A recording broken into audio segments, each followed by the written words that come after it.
Здравствуйте, уважаемые телезрители! В эфире программа «Беседы у камина». Нашу программу я хотела бы начать со слов Льва Николаевича Толстого. «Все внешние изменения в нашей жизни, — говорил великий классик, — ничтожны в сравнении с теми изменениями, которые совершаются в наших мыслях».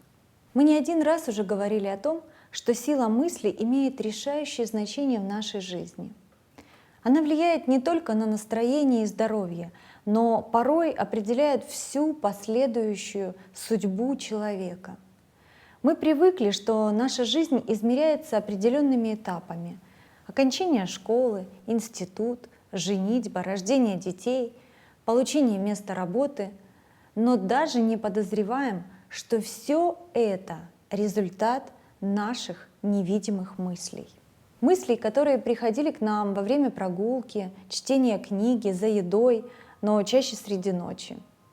Потому что каждая мысль, на которой останавливается человек, неважно, выражает он ее или нет, каждая эта мысль непременно или вредит, или помогает в жизни.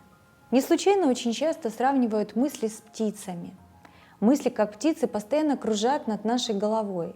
Мы не можем им запретить летать, но важно помнить всегда, что в нашей силе не дать этим птицам свить гнездо на нашей голове и дать поселиться негативным мыслям. Потому что мысль из нашего разума проникает глубже в наше сердце, а это, в свою очередь, отразится на наших словах, на наших действиях, на наших поступках. Не случайно в притчах сказано: «Больше всего хранимого храни сердце твое», потому что из него источники жизни. Ученые, занимающиеся исследованием мозга, доказали, что каждая клетка нашего тела соединена с сердцем. Мозг контролирует сердце, а разум контролирует мозг. Таким образом, все, что мы думаем, воздействует на каждую клетку нашего тела. И если мысли, изначально кружившие над нашей головой, были негативными, мы пустили их в сердце, то и последствия нашей жизни будут точно такими же.